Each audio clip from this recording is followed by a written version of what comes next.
Hello, everybody, and welcome into another edition of BBN Live presented by eCoach through the UK Athletics Department.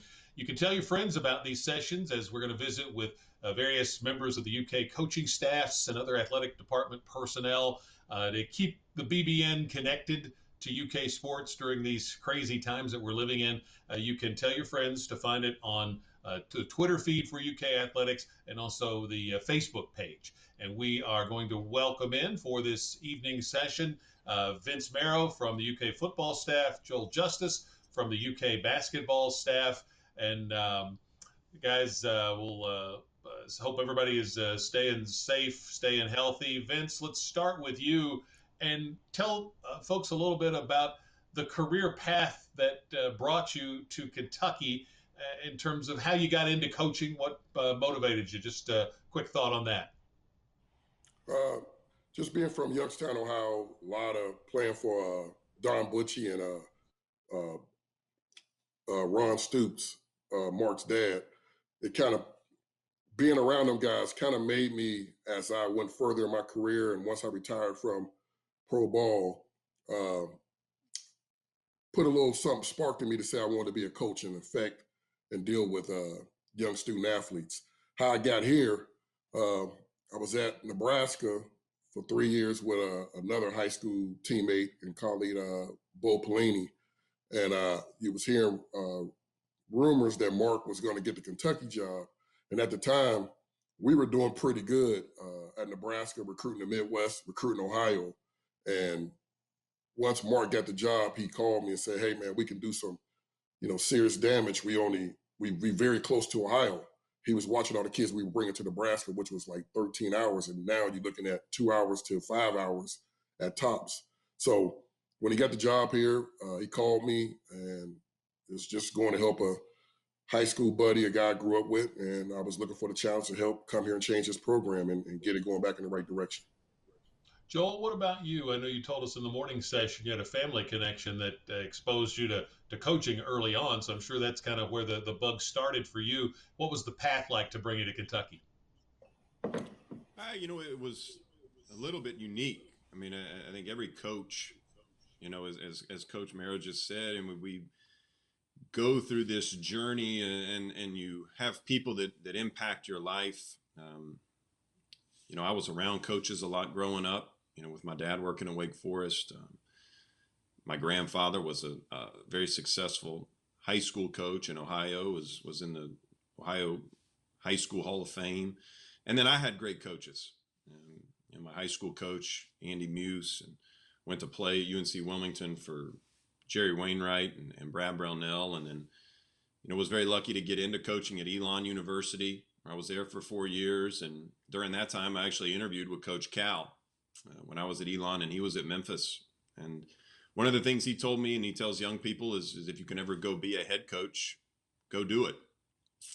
A year later, I was offered the opportunity to go be a high school head coach and did that for 6 years. And, right there after, Kentucky lost in the national championship game in 2014, some guys left, Orlando left, there were some other guys, Rod Strickland left, and some other support staff guys left. And Cal had a couple spots he kind of merged together and brought me on as the director of basketball analytics. And it was an interesting path, but it's one that kind of built me into who I am today. And I think for all of us coaches, or any of us, it's a journey, and it's one that kind of takes unexpected turns. And feel obviously very lucky to be here, with the Big Blue Nation and in Lexington, Kentucky.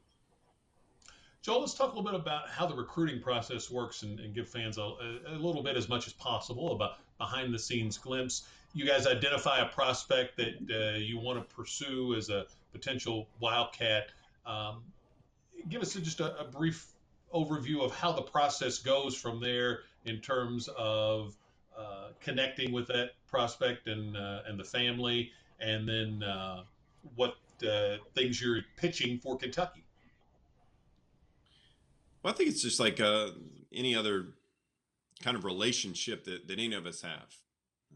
Whether it's someone you meet at work, whether it's someone you meet through someone else, it's based on trust. It's based on a genuine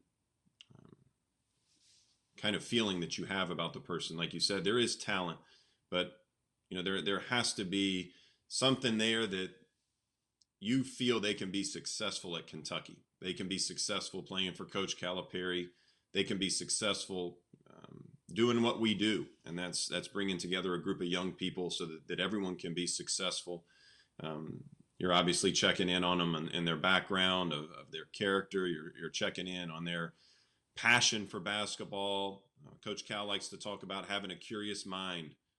It's something that we want guys that want to be coached. We want guys that want to learn. We want guys that want to work.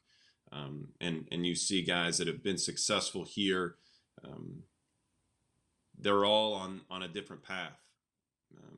From guys like Nick Richards to Emmanuel Quickly to PJ Washington to Tyler Hero, we can keep going.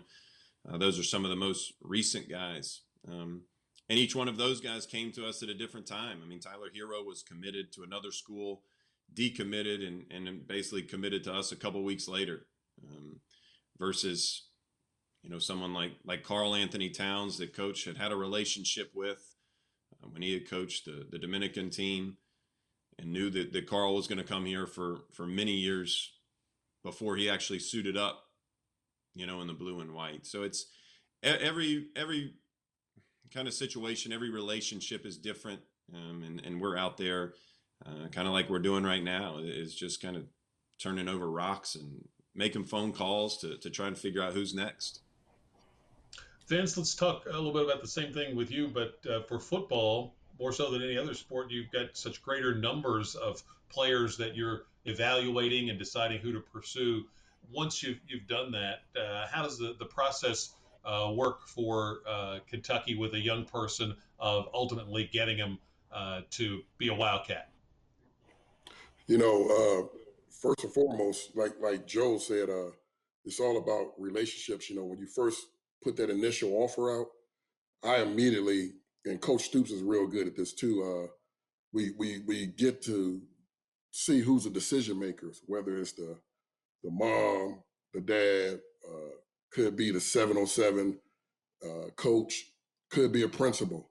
So once we establish them relationships, then the key is getting them down to Lexington.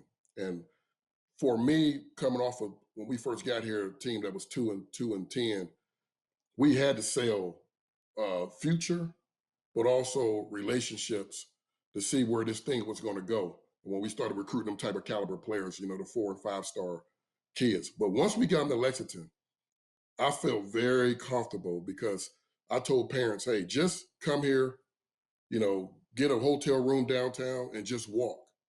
Just go out, get out in the community, get out and walk downtown. And sometimes that can backfire on you if you think your culture or this city is not a good place. But feeling it for myself and prior other recruits, their parents said they picked Kentucky, of course, the university, and of course, the head coach, but also it was the culture of the people. This is a genuinely lot of nice people here. And when kids finally made a decision to commit, the parents will tell you, they sit in Coach Stoops' office and they say, hey, we just really just walked around downtown and everybody just spoke. Everybody's so polite. And that they seen their kid being in a city like this, they felt good of dropping their kid off. So like Joe said, it's all about relationships. Of course, you got to have X's and O's, but you have to, in this business, if you ain't got no relationships and you ain't that type of person who can relate to people, you are not good in this business. Vince, what's it like when you guys do an in-home visit and Coach Stoops is there to kind of close the deal and talking with the player and with his family? Take fans behind the scenes into what that's like and what makes Mark good in that role. I bet you what I'm about to say, I bet you Joe probably going to say the same thing. The one thing about the head coach, he has to be the closer. Joe can do a good job, just like I can do a good job selling the family, selling the people. But now the head guy's coming in, and Mark is very good at, I don't care what denomination you are, economic status. He's a a man's man, and I think he relates to all type of people.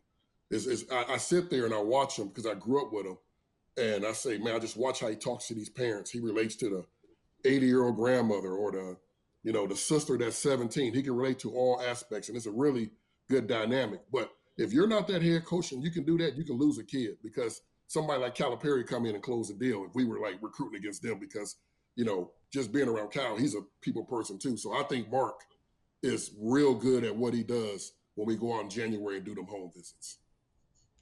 Joel, let's hear what it's like when you've been recruiting a player and then you take that final visit with the coach, the head coach, going in the home. What's that visit like, and how does it work well for Kentucky?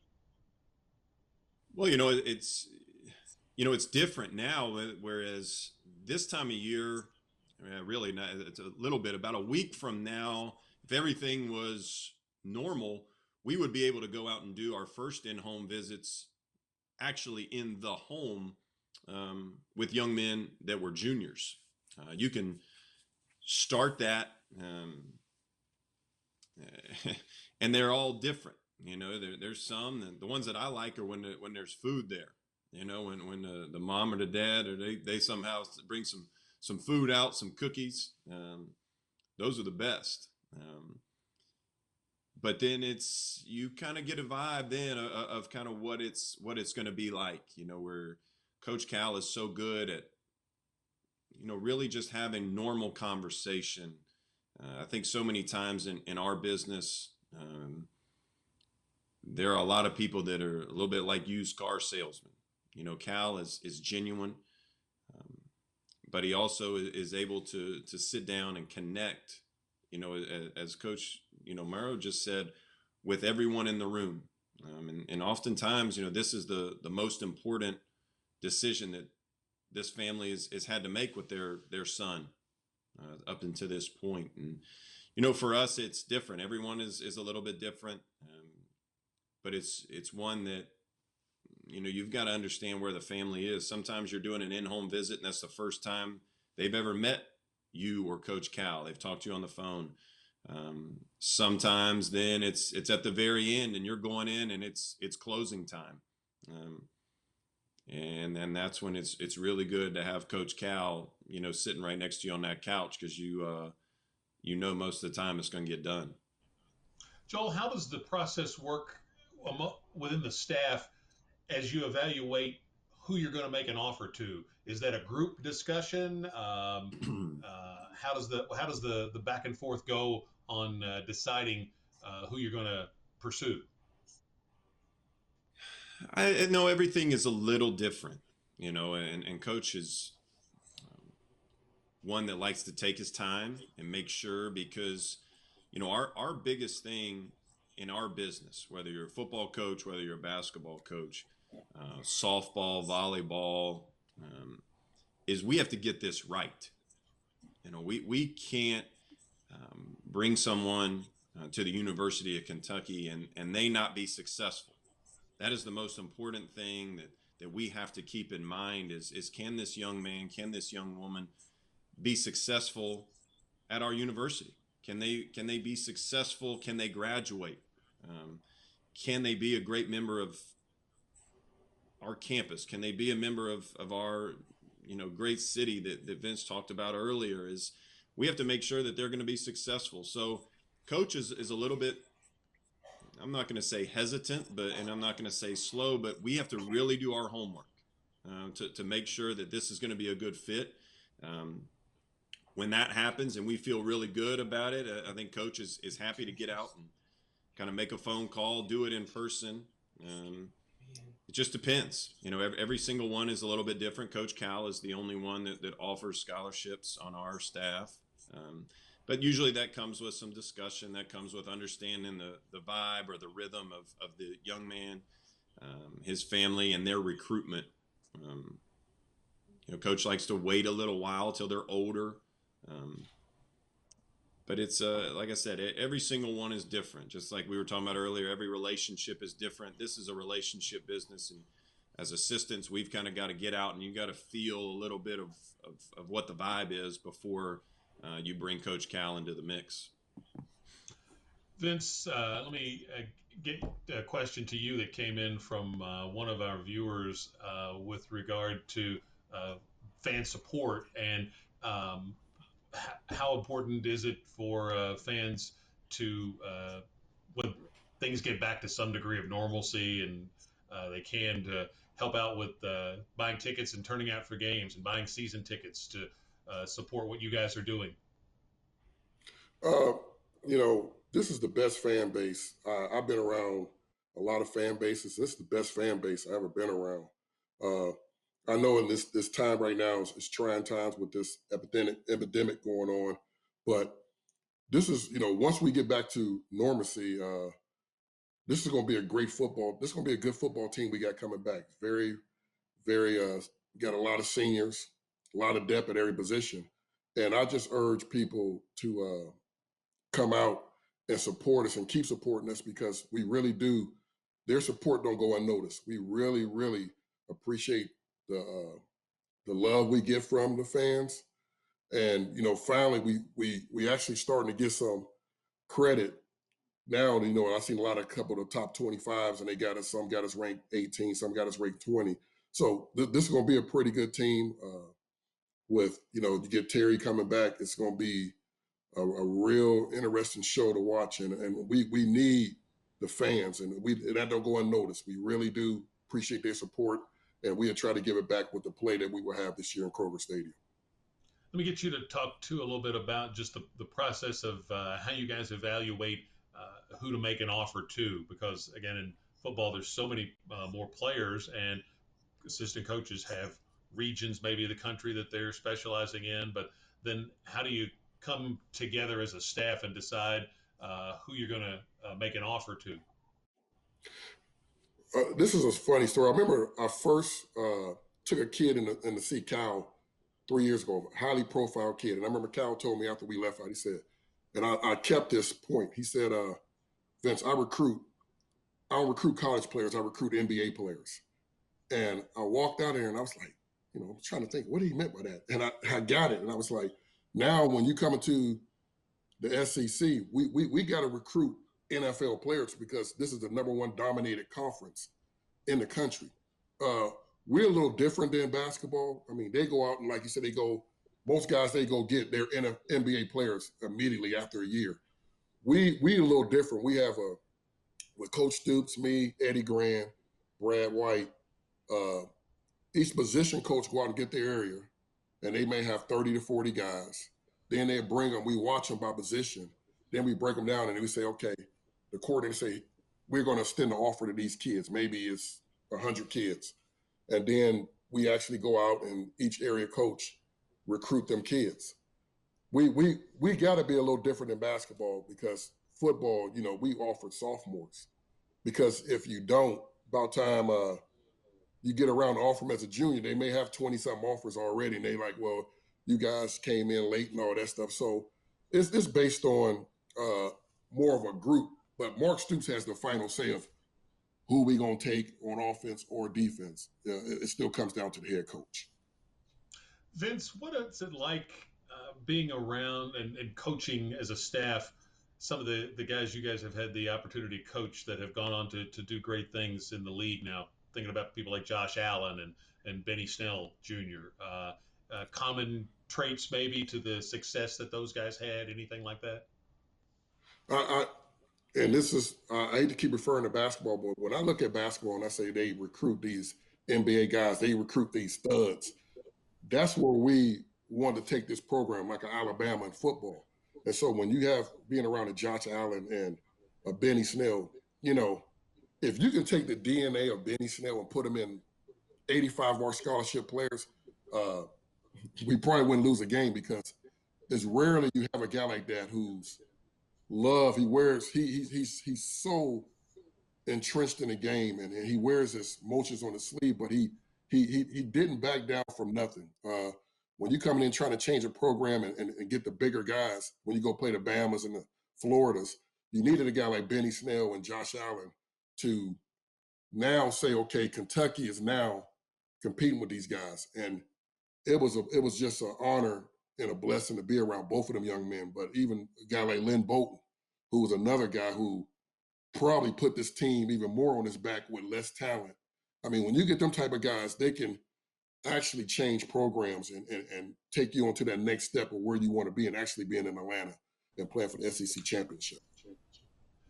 Joel, you guys are working with players every year, multiple players who are going on to play in the NBA and pursue professional dreams. What are some a two-part question, I guess, some common traits to those guys' success, and how do you guys as a staff get them to sacrifice in the way that you need to for the overall good of the team in the year that they're here or two? Well, I tell you, Tom, I'll flip that and answer your second question first. And so much of it is laid out there in recruiting. You know, is we set the table and say, okay, this is what this is here. You know, this is not a team. This is not a program where you're going to come in and everything's going to be about you. You know, this is going to be about our team. This is going to be about everyone doing what they're supposed to do to make it. And I think that Coach Cal does such a wonderful job, and our staff does a good job of putting that out there. You know, as we talked about earlier, to figure out who can be successful here. Because if you think that you're going to come here and shoot 30 balls a game or be the man or be the featured guy, it's not going to work. You know, and we can't go and recruit those guys. So in recruiting, we have to go and identify the guys that are going to be successful here, that want to come here, that want to work, that want to be challenged, that want to be in a program, in an atmosphere, be a part of a culture that is first and foremost about winning, winning championships, and then getting better, and then chasing down your dreams. And Cal has talked about that, you know, so many times, that if you make it about the team, then the coaching staff will make it about you. So when you get those guys to commit, sign, and then ultimately come and enroll at the University of Kentucky and play here, you know that they have a special trait about them. Those guys then, once they get here, I think some of the best ones have been just absolutely terrified that they're not going to be good enough, versus the guy that thinks they've already arrived. The guys that are here, I just remember, you know, just guys, let's do more, let's do more, let's do more. Let's watch a little bit more film. Let's get a couple more shots up. Let's get in a little bit better shape.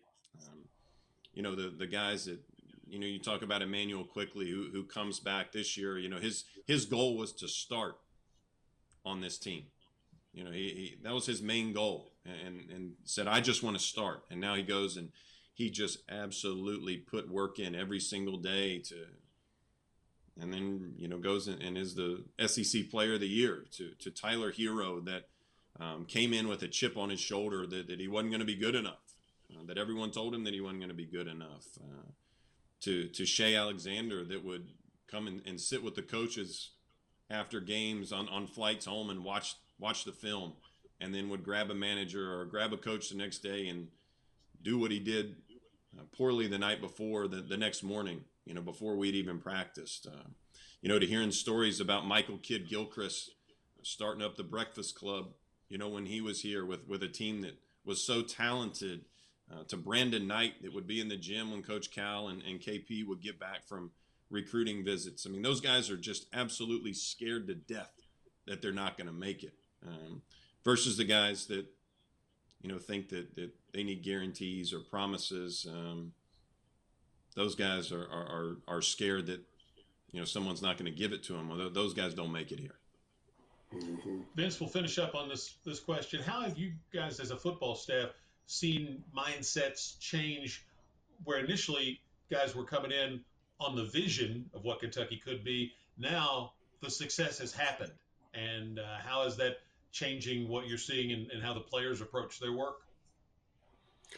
You know, it's just, and I got to give Coach Stoops a lot of credit. When you take over a 2-10 team and in the SEC and you still playing them monsters every week, I would say it probably was our 2014 class when we signed, I want to say 11 4-star guys, more high caliber talent guys, but guys that had good character.